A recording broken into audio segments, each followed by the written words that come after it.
2011년 5월 1일 경상북도 문경시 둔덕산의 한 폐채석장에서 대한민국 범죄 역사상 가장 기괴하고 충격적인 시신이 발견됩니다.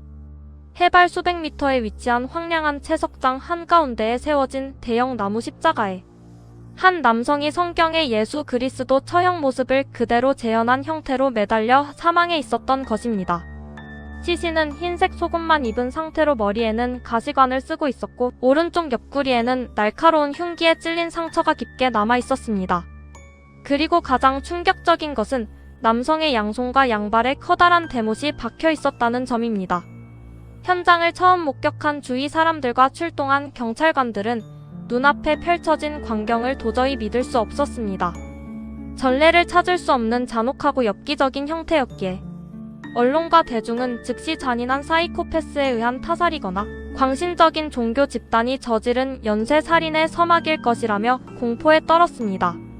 현장 주변에는 두 개의 작은 십자가가 좌우에 추가로 세워져 있어 성경 속 골고다 언덕의 처형 장면을 완벽하게 모방하려 한 의도가 역력히 드러나 있었습니다. 사망한 남성의 신원은 창원에서 택시기사로 일하던 57세 김모 씨로 확인되었습니다. 경찰은 즉시 대대적인 수사에 착수했고 국립과학수사연구원의 정밀 부검과 법의학적 현장 감식이 동시에 진행되었습니다. 수사가 진행될수록 사건은 타살이라는 초기 예상과 전혀 다른 상상하기 힘든 방향으로 흘러가기 시작했습니다. 현장에서는 타인의 족적이나 억압, 격렬한 몸싸움의 흔적이 전혀 발견되지 않았습니다. 대신 김 씨가 거주하던 곳과 현장 주변에서 십자가 제작 도면, 못을 박는 순서를 적은 메모, 그리고 치밀하게 계산된 실행 계획서가 고스란히 발견되었습니다. 압수된 김 씨의 공책에는 십자가의 크기와 각도, 신체 무게를 지탱하기 위한 발판의 위치, 밧줄을 매는 매듭법 등이 정밀하게 계산되어 적혀 있었습니다.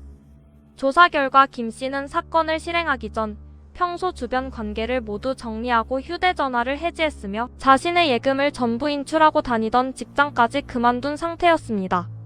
모든 정황은 그가 오랜 기간 홀로 이 일을 준비해왔음을 가리키고 있었습니다.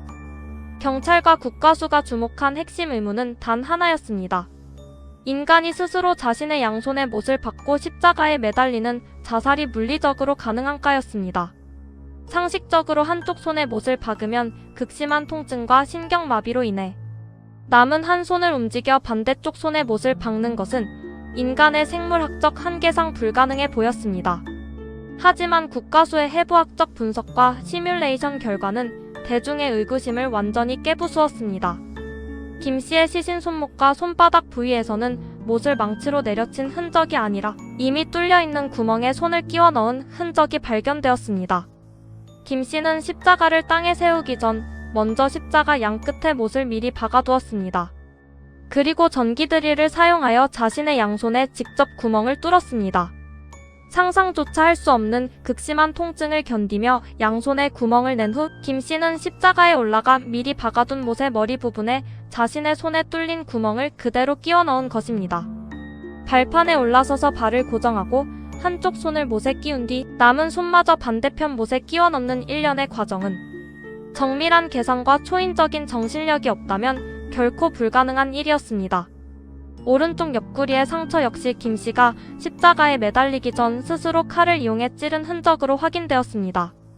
사후 부검 결과 김 씨의 직접적인 사인은 과다출혈이나 파상풍이 아닌 십자가에 오랜 시간 매달려 있으면서 상체 무게를 이기지 못해 발생한 가슴 압박에 의한 질식사로 판명되었습니다. 이는 의학적으로 과거 로마 시대의 십자가 처형을 당한 사람들이 사망하는 전형적인 메커니즘과 일치했습니다.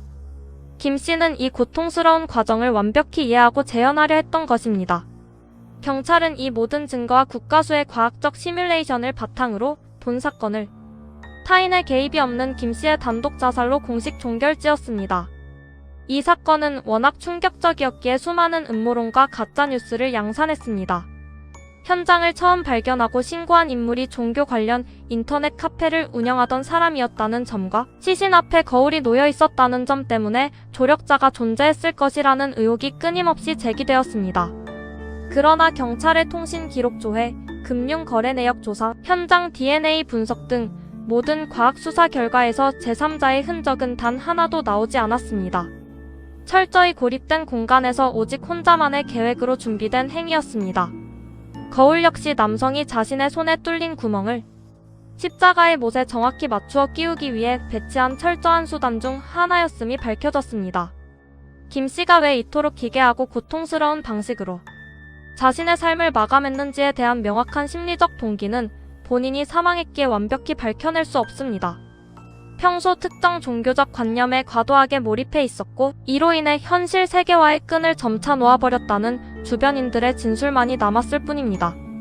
문경 십자가 사건은 인간의 뇌와 정신이 특정 신념에 극단적으로 지배당했을 때 상식과 생물학적 생존 본능을 어디까지 초월할 수 있는지를 보여주는 전무후무한 실제 기록으로 남아 있습니다. 당시 현장 검식에 참여했던 전문가들은 김 씨가 남긴 실행 계획서의 정밀함에 혀를 내둘렀습니다. 시신이 매달린 십자가의 높이와 각도는 성인 남성의 몸무게가 아래로 쏠렸을 때 폐가 압착되어 서서히 숨이 멈추도록 유도하는 완벽한 구조였습니다. 양발은 겹쳐진 채 하나의 커다란 대못으로 고정되어 있었는데 이 역시 발판 위에서 스스로 중심을 잡으며 고정할 수 있도록 발목 부위에 완충용 천을 덧댄 흔적이 발견되었습니다. 통증을 줄이기 위한 마약이나 약물 성분은 김 씨의 체내에서 전혀 검출되지 않았습니다. 즉, 그는 맨정신으로 드릴의 회전날이 자신의 살과 뼈를 파고드는 고통을 고스란히 버텨냈다는 뜻입니다. 인간이 가진 가장 강력한 본능인 자가 생존 본능이 이토록 완벽하게 통제될 수 있다는 사실은 현장에 있던 베테랑 수사관들조차 깊은 충격에 빠뜨렸습니다. 종교적 순교를 모방하려 한 이 사건은 종교계 전반에도 큰 파장을 일으켰습니다. 자살을 엄격히 금기시하는 종교적 교리와 달리 김 씨는 자신이 처한 현실적 어려움과 고독감을 극단적인 모방의식을 통해 구원받고자 했던 것으로 심리 전문가들은 분석합니다. 주변 사람들과의 왕래를 끊고 홀로 폐쇄석장이라는 거대한 무대를 선택해 준비한 시간만 최소 수개월에 달했습니다. 사건이 발생한 문경의 둔덕산 가창 채석장은 인적이 드물고 사방이 절벽으로 둘러싸여 있어 외부의 시선을 완벽히 차단할 수 있는 장소였습니다. 김 씨는 이곳을 자신만의 성지로 여겼을 가능성이 큽니다. 과학과 의학의 발전으로 사건의 발생 메커니즘은 명명백백하게 밝혀졌지만 한 인간을 이토록 처절한 고통의 심연으로 밀어넣은 정신적 집착의 실체는 여전히 우리에게 깊은 의문과 서늘함을 남기고 있습니다. 실제 수사 과정에서 경찰은 김 씨가 차량을 매각한 대금과 은행 대출금을 포함한 전 재산을 정리한 행적을 샅샅이 추적했습니다. 그 결과 현금의 흐름 역시 종교적 목적이나 타인에게 흘러간 정황 없이 전적으로 사건에 필요한 자재들을 구입하는 데 사용되었음이 드러났습니다. 십자가 제작에 쓰인 목재의 구입처, 가시관을 만들기 위해 채취한 탱자나무의 출처, 그리고 손에 구멍을 뚫는 데 사용된 전기드릴의 모델까지 모두 김 씨가 직접 발품을 팔아 현금으로 구매한 물품들이었습니다. 이 사건은 대한민국 사법 역사와 법의학계에 인간 정신의 극단적 발현을 증명하는 가장 강력한 사례로 남아 수많은 연구 논문과 분석 자료의 대상이 되었습니다.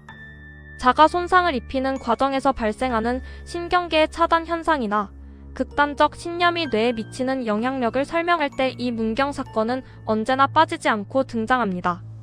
오늘 영상이 흥미로우셨다면 구독과 좋아요 부탁드립니다. 감사합니다.